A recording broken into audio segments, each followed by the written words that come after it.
everybody, and welcome back. You're watching Talking Out Loud with A.L. Cooper. I'm your host, A.L., and today we're talking about dogs, specifically pit bulls, and asking, are they family friends or family foes? Now, before we went to break, Blake, you were explaining the origin of the pit bull and how it originated and how every dog pretty much has a purpose, which I find interesting because I believe people have purposes, and it's kind of interesting to know that dogs have purposes. And you said that the pit bull was originally bred as a people's helper dog, or Well, at the time, okay, it's a descendant of the descendant. pit bull. Okay, It wasn't quite a pit bull yet. It was a much okay, larger dog in the Molassa family. All pit bulls, you gotta understand, there was only several different breeds of dogs that came out of wild or from wolf of sorts okay. that became domesticated. So the Molassa family dog was a large breed of dog, tough dog, and it hung around humans because it was a good trade-off. We fed and protected it, and it protected and hunted for us. Hmm. So bringing down that bull with that horn with the ring in his nose was one of the duties. Okay, now that sprung into humans always need sport. That sprung into wanting to see that in a ring, Mm. and we made a ring sport out of it. And they would put dogs, about two dogs, no more than two dogs, in a ring, and this event would last about 4 hours. What? And a lot of the bulls would be killed in the ring, but most of them will be exhausted. And you would think a 2,000-pound bull will be able to handle them, but this animal stresses out and becomes exhausted, and it passes out, and then they have to go in and get the pit bulls, well, the Molassas. Now, then they decided that that's too expensive to have these type of sports. You're talking about a bull that people eat or use for stud. Hmm. So they decided to use bears, Mm. other animals, even monkeys. Wow. Yeah, there was a lot of different animals that they used.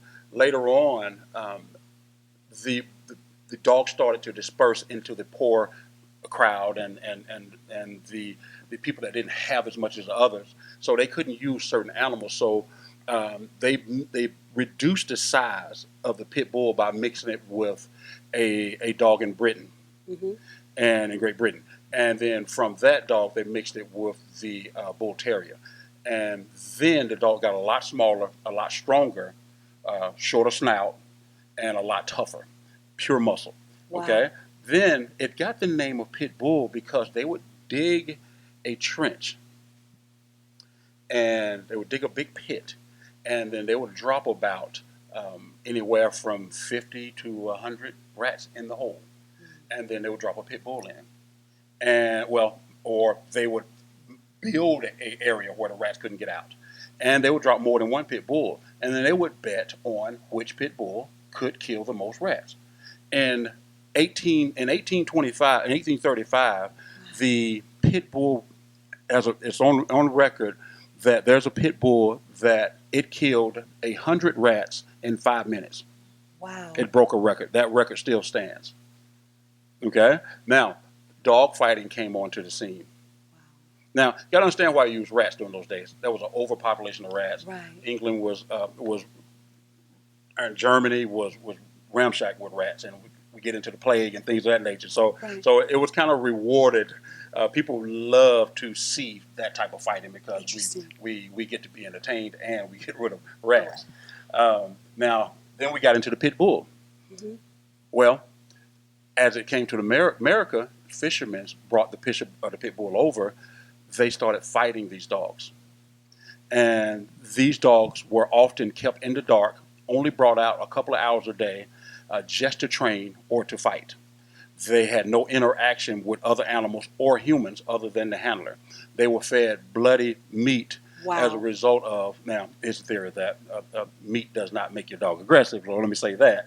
But in their mind, it did. But blood is blood. Right. And relating warm blood to blood that you're eating is an association that dogs did. And if the dogs showed any fear towards human or dog, meaning that if it showed any part of that fight, the dog eased up fighting or didn't fight with all his might, then a lot of times that dog would be put down by the end of Wow. that fight as well. Wow, so that is the history of this particular breed, or just how, of the pit bull. That's really sad. That is really, really sad. I mean, my heart, I had no idea. And I don't believe the average person would ever assume that it goes back that far and that this is what this breed has been dealing with over the years for centuries. That is just amazing. And I think that if more people really understood that and understood that it wasn't its original nature, then maybe they would treat it differently. Like when you rescue animals, Dean, are they pretty much, I know they don't have them dropped in a pit of mice, but what are some of the conditions that you've seen pit bulls endure when you've rescued them? Um, that's a very tough question for me to answer. Okay. Take your time. Take your time. Take your time. I've seen them tied to trees with nothing more than a skeleton, forced to eat their own siblings Wow. because nobody is taking care of them. I've seen them to the point where they have open wounds and actual maggots are crawling out of their living bodies still. The abuse this breed has taken over the years. It's okay. Take your time. Let me get you some tissue. Can we get him some tissue? It's more than most people want to realize. What they see on the news is not exactly the pit bull's life. What we see from a rescue perspective is far worse. When I say far worse, I'm talking about for the condition of the dog and for the nature of the dog that's not supposed to be treated that way. No dog, period, regardless of its breed, should be treated in the manner which we see. Everywhere from open wounds, broken legs, dismemberment, taped up snouts, you name it, eyes gone, ears chewed off, half their noses missing.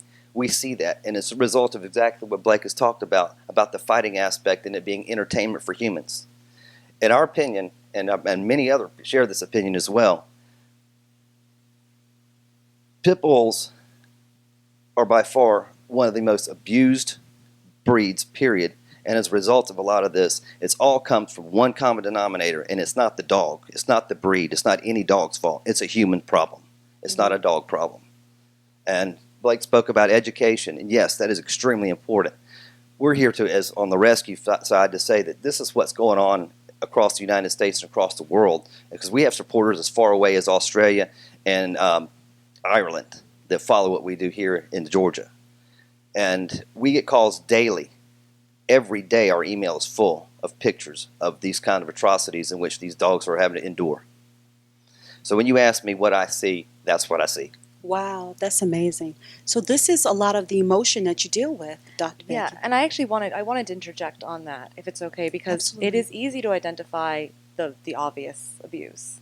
And we had talked about behavior and triggers for dogs and things like that. And one thing I've found, I also work with social services, and I do evals for abused children. And when a child goes into a school and shoots other students or sexually acts out, we don't go to the parent and say, did anything bad happen? And they say, no, nothing bad happened here. And we say, oh, okay, it must be the kid that's the problem. But with the pit bull breeds in particular, a pit bull acts out, bites someone. You say to the family, did anything happen? Nope, we never did anything. Wow. And we say, oh, okay, it's just a bad dog. Now, I'm not saying that there aren't exceptions to that. It's not meant as an accusation to anybody that's been hurt. But it is to say that I don't think we can just across the board. I feel like we should be treating dogs the same way we treat children, in the sense that if your child acts out, we look more carefully into what you may or may not have done. And just like with parenting that doesn't necessarily work, with dogs there's the same thing. And there's the importance of knowing body language, knowing that ears back mean an unhappy dog, and that's a time to back off. Or that if a dog has been abused and hit, that when they see a hand coming over their head, that to them can be a trigger. The same way it is with a person. If you had undergone something and I came up to you and said, oh, you have something on your shoulder, you might be, don't touch me. Get back, Dr. Becky. And it's not that different. And that's aside from any things that might also be bred into it. So then when you look at that as compounding the issue, Right. then it kind of opens up a whole other piece, I think. Wow, and it's interesting because we all see this view from someone who is adamantly against it. We, like if you go to any apartment community, they do not allow you to have the dog in your apartment home. You can't even rent there. There are a lot of places that are adamantly against this. How do you get treated, Dean? Because I'm sure there are people who say, we disagree with you, you're absolutely wrong, you're not really helping. Well, I know you have to get just a little bit of hate mail. We get some hate mail, but I'll be Yeah. honestly, the majority of what we have are very strong supporters of what we do. Okay. Because we don't just focus on rescuing pit bulls. We work Okay. with a lot of rescue groups, such as Friends of the Forlorn Pit Bull Rescue, Okay. that focus primarily on that breed, and they do a phenomenal job in rehab and in placement, and they do a lot of really, really tough cases. As far as our hate mail or anything like that, we do get some on occasion. Some people will post stuff on our Facebook page saying that just these dogs are not worthy. They should all be put down, and so forth and so forth, on and on and on. And it's just a rant from somebody that's the way we look at it, because we're not in the business of trying to rescue specifically pit bulls. We're trying to rescue any animal that's in distress or is in need. Okay. So as far as additional hate mail we've gotten, kind of revolves around the fact that this happened to this person, and they'll share a news story from like 2006 or something like that, and I'm thinking that dog's already been put down. That was one dog that caused the problem. It's not the entire breed. By using that kind of logic, it's like taking anybody that's 19 or 20 years old, regardless of their skin color, and they commit a crime and kill somebody. Everybody 19 or 20 years old should be banned or put down. I hope not. And see, Yeah. that's exactly a lot of that mentality to us is exactly what we're The same facing. thing. We're facing a lot of that, where there's people that say that this particular breed needs to go down or be banned. If you do the banning aspect that a lot of people want to and push through, it doesn't just. If we're going to do something like that, let's make it a vicious dog law, not so much a breed specific law. Gotcha. And the reason for that is you're punishing the deed, not the breed, because we have 6 pit bulls in our home, and we have grandchildren that range in age from 10 months all the way up to 9 years of age that interact daily, almost daily, with all of those grandkids. All of those 6 pit bulls are around them together. And like Blake has alluded to, it comes back to training, not just training the dog, but training the children as well, how to behave and how to recognize the signs and symptoms of a dog and how they communicate with us. They don't speak English. Well, Blake can attest more to that, I'm sure. Well, that's what I was going to ask you, Blake. As an expert dog trainer, what are some of the signs? What are some of the ways that you can identify maybe that your dog's in a bad mood and that you don't need to proceed, or that something's a little off because you don't know the full history of that particular animal, regardless of what kind of breed it is? What are just a few tips? We're going to take a quick break afterwards, but before we go out, I just want you to give us a few tips. Well, I want to start off with saying we have to be honest and have an honest conversation about the victim, and it's victims on both parts, Okay. on both sides. And I started off by saying I love all breeds, and I think pit bull is a great breed. But also, I started off saying, giving you the history of who that pit bull is. So in saying that question you just asked, how do you see? Well, there are cases, because we're dealing with a dog that was bred and put on this earth to do violent things. Wow. Okay? First thing. So that is true. That is true. Okay. The history spells it out. It has very few periods where this dog wasn't being abused. Now, it's all humans that's done it to this dog. It's not the dog that did it to himself, just like he said. But the fact is, it's been done. And now we have a dog with something inside, a time bomb inside of them. So we have cases where a dog has been living with a family for X amount of time, and the dog has never been abused. They've owned the dog since it was 6 weeks old, and then there's a new child in the family, and the dog kills the child. Now, is that the fault of the owner, or is it the fault of the dog? That's what we got to look into, the behavior of the dog. And education. I think this dog should not be given out without somebody knowing exactly what this dog is capable of. Wow, and I agree.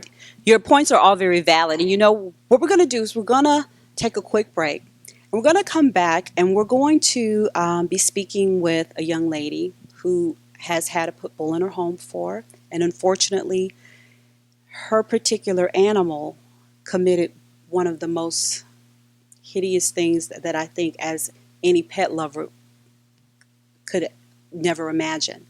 And we're going to get her perspective on being from someone who's experienced a traumatic experience from a from a pit bull, to see how she feels about it, just to get that other side, that other coin. So we'll be right back with more of Talking Out Loud with A.L. Cooper.